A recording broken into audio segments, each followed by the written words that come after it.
കണ്ണൂർ ആലക്കോട് ബൈക്കും കാറും കൂട്ടിയിടിച്ച അപകടം. മൊറാനി സ്വദേശി ജോമലിന് ഗുരുതരമായി പരിക്കേറ്റു. യുവാവിനെ കണ്ണൂരിലെ സ്വകാര്യ ആശുപത്രിയിൽ പ്രവേശിപ്പിച്ചു.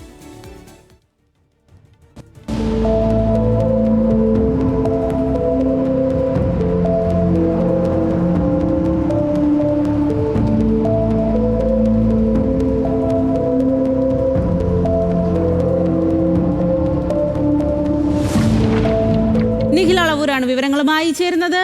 നിഖിൽ, എങ്ങനെയാണ് അപകടം സംഭവിച്ചത്? പരിക്കേറ്റ യുവാവിന്റെ ആരോഗ്യനില ഇപ്പോൾ എങ്ങനെയാണ്?